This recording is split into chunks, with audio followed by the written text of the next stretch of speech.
Well, we made it, folks. The dark days of the spring and summer are gone.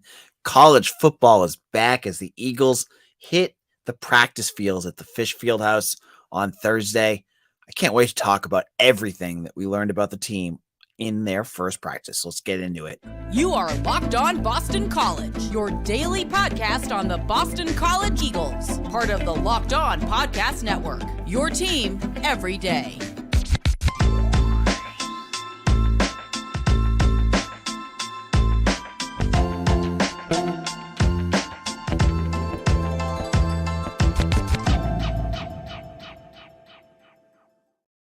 Hello and welcome. This is AJ Black, Eagle Insider, publisher on 247.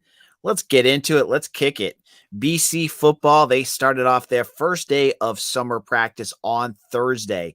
Beautiful day for practice after a summer of real humid heat. It was perfect weather for the guys to get out there and start kicking off their practice for the 2023 season. Now, if you know, we talked about this before. BC, their media coverage for practices are a little bit they're a little bit tight on some of the things that you can see. You can watch the first 30 minutes of practice and then there's press conferences 2 hours later. So didn't get to see much. However, you get to talk to the staff, get to talk to the players, get a good feel. And we'll kick it off with some roster news. You know, when there's a released fall roster, you always expect a few changes. The big first change is that Peter Delaportas is back. I did not hear anything about him withdrawing his name from the transfer portal this summer, but he was a 3-star quarterback from New Jersey who didn't, I think he kind of fell down the depth chart at quarterback after the spring, entered the transfer portal, thought that was going to be the end of him. Well, he's back. Now he holds number, I think, 29. He used to be a quarterback number, but he's listed as a quarterback. Though to me, that strikes me as a position change just waiting to happen. So that was the first big roster move that we saw. The other roster move, if you were to ask me a couple months ago, I would have known this was possibly going to happen, but I didn't know it actually happened, was that BC landed another transfer. Jay Brunel, out of St. John's Prep in Shrewsbury, not the Danvers one. He is a wide receiver, 6'2" graduate student, started his career off at Notre Dame. Didn't end up, I think he was a high 3-star recruit, didn't end up playing much there, ended up at Yale. Injuries has kind of banged him up. Given one of our conversations later, he could just be extra gravy. I don't know if he'll ever play a role on this team or if he's more of a depth guy. We'll have to wait and see what happens with him. But I had heard about them being interested in him. I know he came to a visit. I had no clue that he actually committed and came to BC. He wasn't on the last roster that we saw. But when I got there and it was handed by the SID, the new roster, he was right at the bottom. He didn't even have a number. So this must be a relatively new thing. So that was interesting news. In terms of what we got to see, we talked to Jeff Hafley and Vinny DePalma, Pat Garwo, and Drew Kendall, and got a chance to kind of get a feel from all 4 of them about the upcoming season. Now, one question that had come up quite a bit, and I bet you guys are wondering the same thing. Did the players and staff see the ACC media poll that has them finish 13th out of 14th? And are they using that as motivation? I thought that was a good question. Kevin Stone asked that. Yes, to all the guys. And they all had the same answer. Yeah, they saw it, but it's not going to be motivation. For football players, according to all the guys that we talked to, that stuff is, it is bulletin board material, but that kind of adrenaline that you get off of being disrespected goes away when you hit the gridiron, when you get on the field. So they talked more about how pushing each other and the way that they work as a unit and all that good stuff. That's more of what motivates these guys, not what the media says, not what, the votes and stuff like that. And as Hafley said, and I thought he brought up a great point here, right? That those votes are mostly, on their impression of the team from last year. And this is a different team. So I liked how he kind of answered that. Now, he talked a little bit about the coaching staff. This was something that I was waiting to hear Hafley talk what he had to talk about. He talked about Matt Applebaum. I know a lot of folks, he's a very divisive coach in terms of how the fans feel about him. But he asked, how he's doing. And a lot of these guys, like Christian Mahogany, for example, has only worked with Matt Applebaum for the last 4 years. He didn't get a chance to work with Dave DeGuglielmo. He worked with Applebaum, so he knows him really well. Ozzie Trapillo was recruited by him. Drew Kendall was recruited by him. Drew Kendall talked about that. They all have a strong bond, and so the new guys know him too, right? Kyle Hergel, Logan Taylor. So he already has a lot of respect from the staff and the players. It was basically just slotting in a guy that's just, well accustomed to what they do. But Hafley also talked about all the other new staff and the new assignments that the new coaching staff has. So if you don't know, the offensive side of the ball, there's no more John McNulty. They switched that over to Steve Shimko as the offensive coordinator, and the head coach of offense, I think they're calling him, Rod Jasinski, is doing that piece. He talked about how he called Rod Jasinski like having a head coach on the sideline, the guy who has extensive experience as an offensive coordinator, as a head coach. He's done everything, right? His big role is developing everything, like really developing the players, the other staff members. He's a senior offensive coach. He knows what he's doing. So that's kind of the role he's playing, while Steve Shimko is going to be the guy, it sounds like to me, that's going to be doing all the calls. So that's that piece. He also talked about having another veteran on the other side of the ball, and that's Paul Rhodes. We haven't talked a lot about Paul Rhodes. He's the former Iowa State coach who is now BC's linebacker coach. And Vinny DePalma talked about how important it is to have a guy like that who can, really see things from their perspective and get some, fine tuning to a linebacker position. And as we saw last year, that's a position that could use a little fine tuning. So I think that's a great move too. And then he talked about Azar Abdul-Rahim and Sean Duggan. He called Azar Abdul-Rahim a future head coach. And Sean Duggan, one of the best young minds in college football, something he saw when he was with them at Ohio State. But I think the end quote from Hafley that really kind of gives you a better idea, hopefully, of what happens, and hopefully this kind of sticks through the season, is that there's no egos, that everyone is like working for the benefit of the team, and that no one has there's no one guy that does one thing that all kind of overlaps right now.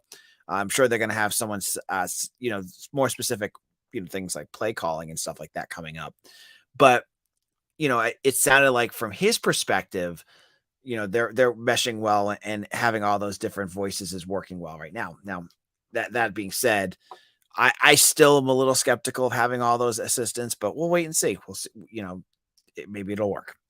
Now, in our second segment, I want to shout out something that I don't think I've ever shouted out on this program, the strength and conditioning staff. I want to talk a little bit about some of the things I saw and why I think what this group did could be a big deal for future success at Boston College. We'll get into that in just a moment. Now, let me tell you about LinkedIn. These days, every new potential hire can feel like a high-stakes wager for your small business. You want to be 100% certain that you have the access to the best qualified candidates available. That's why you have to check out LinkedIn Jobs. LinkedIn Jobs helps you find the right people for your team faster and for free. So head on over to LinkedIn. Add your job in the purple hashtag hiring frame to your LinkedIn profile to spread the word that you're hiring.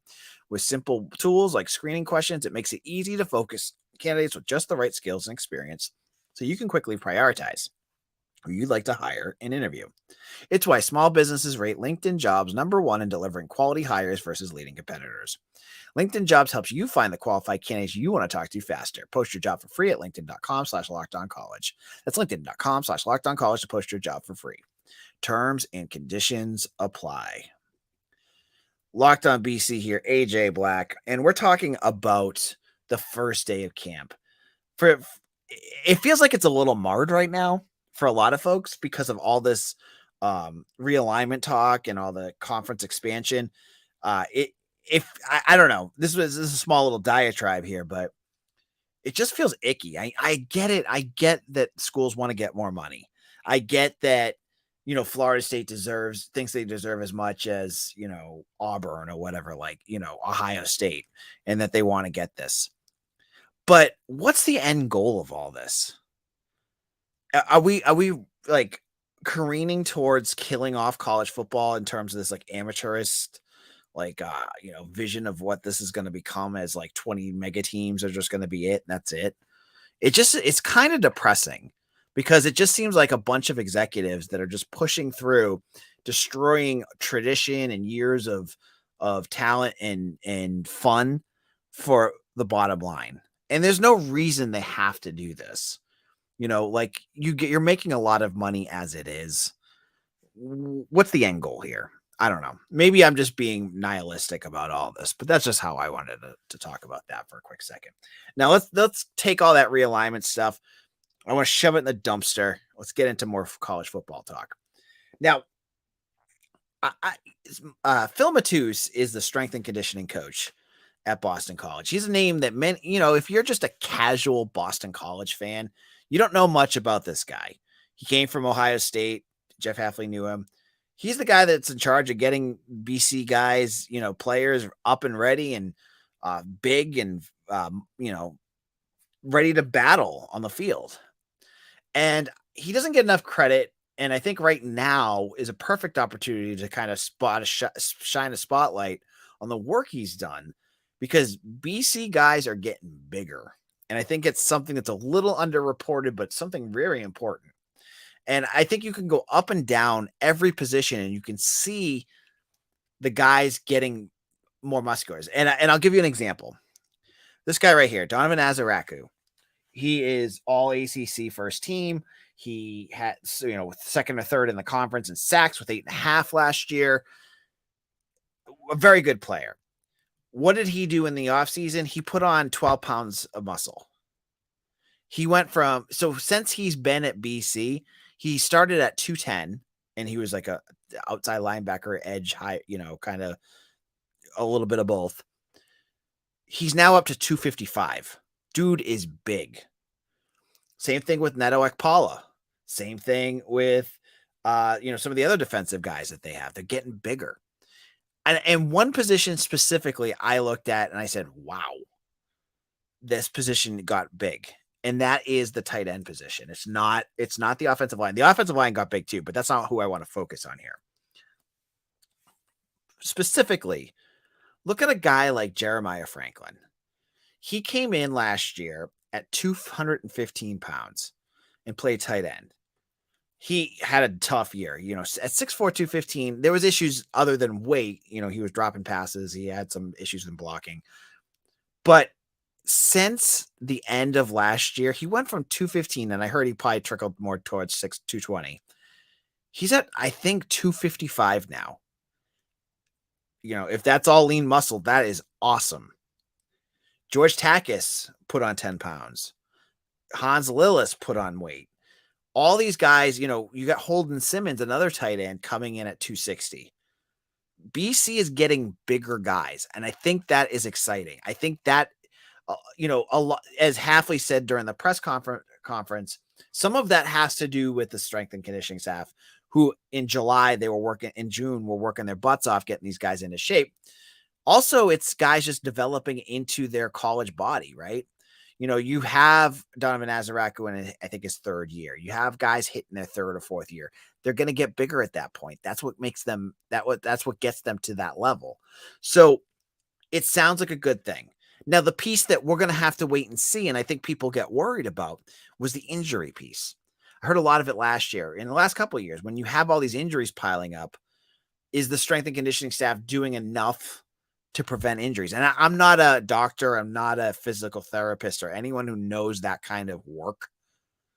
But I think that's something worth watching. I mean, when you have a whole position get basically wiped out last year and you've had guys, it seems like injuries have hit BC harder than in other years. It's something worth being skeptical about, right? You're not going to completely pump a guy's tires if you see a piece that you're still worried about. But I'm excited to see BC get bigger. I think they need it. And especially, I mentioned those positions. Hafley said the wide receivers are getting bigger too. I didn't notice that in the weight changes from spring to summer, but it seems like he's pretty excited about that as well. So shout out to the strength and conditioning staff. I think they've got, you've got offensive linemen that are all, Christian Mahogany's 320. You've got defensive linemen, Nigel Tate. As I said, I think there's 3 defensive tackles that are like 310, 315. They're getting big. And I think that's good. We'll have to wait and see how it puts itself on the field, though, before we kind of really get excited about that. Now, in our final segment, 3 units came up big in this first set of practices, drawing praise from the staff and some really cool highlights on social media. We'll get into all of that in just a moment. This is Locked On BC. I'm your host, AJ Black.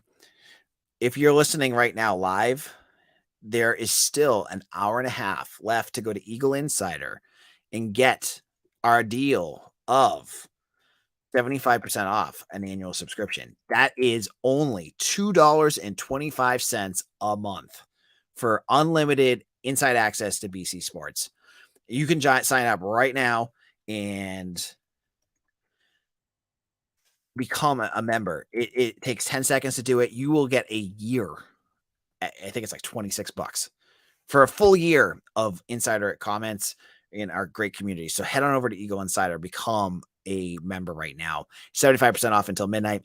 Tomorrow, I think it's 60% off. So if you miss it and you're listening to this on Friday, you can still get a good deal there.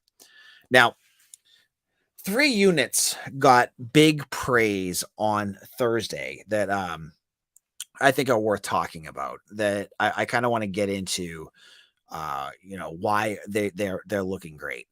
The first was the defensive line, and this is not the play that either was reported or whatnot. It was the depth that really caught Hafley's attention. He said he has 4 defensive tackles for the first time since he's been there. So he has really good depth. Now, I can name 3 that I know of, and I think I know who the 4th is. So they have Chris Banks, they have Cam Horsley, Quan Williams, and I think George Rooks is probably the 4th one he's referring to. And I think those are real good depth. So I think he was really excited about that. But he was also excited about the defensive ends too. That you have Sheeta Salah, who he said looked amazing. And again, big. Donovan Azaraku, who we've talked about ad nauseum. He's going to be the guy that everyone's talking about all year. Nedelik Paula and Edwin Kalengi.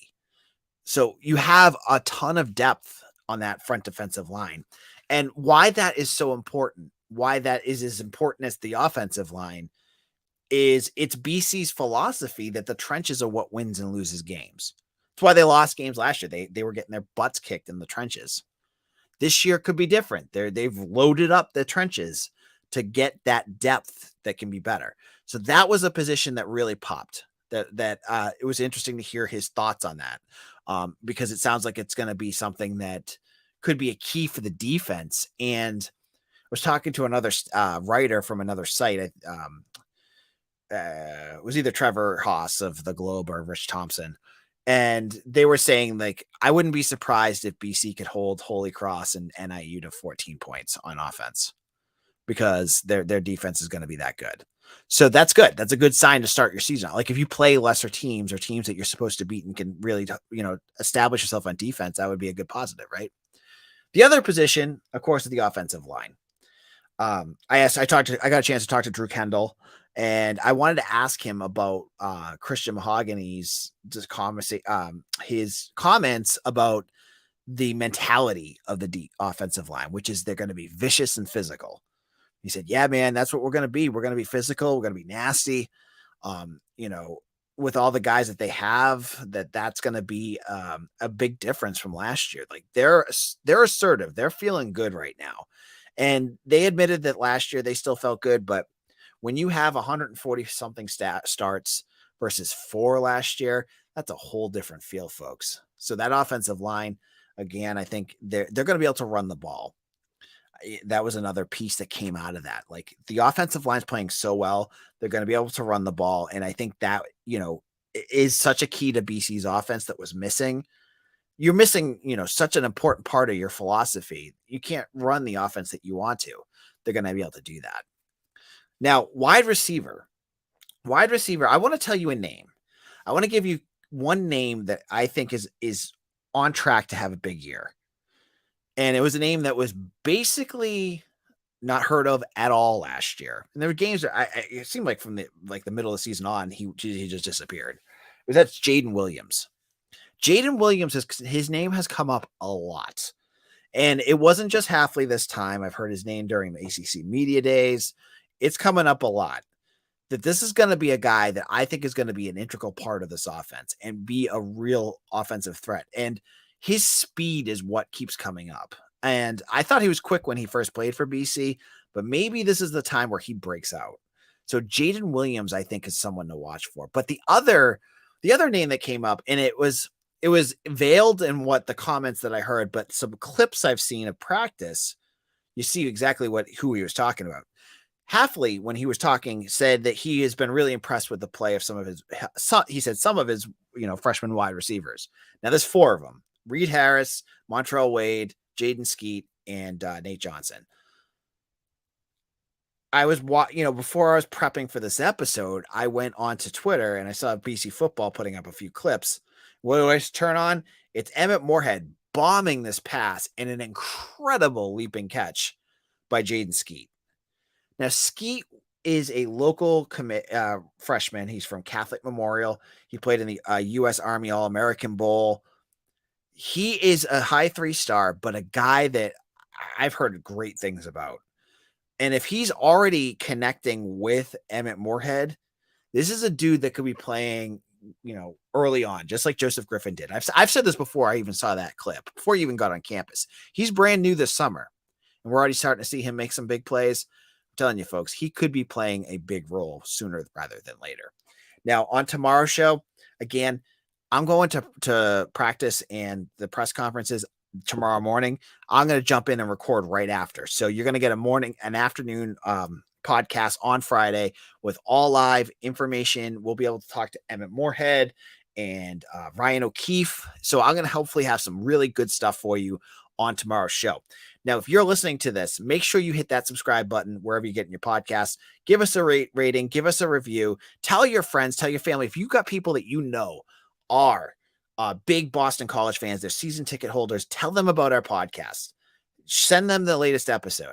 If you like it and you think it would be a huge help. And thank you all who have become everydayers. You guys are the lifeblood of this podcast. I love each and every one of you. I'd buy you a beer if I could. Thank you all so much. You can follow me on Twitter at AJBlack247 and Locked On BC. Thank you all so much. I hope you have a great Thursday, and I'll see you again tomorrow for another episode. Take care, folks.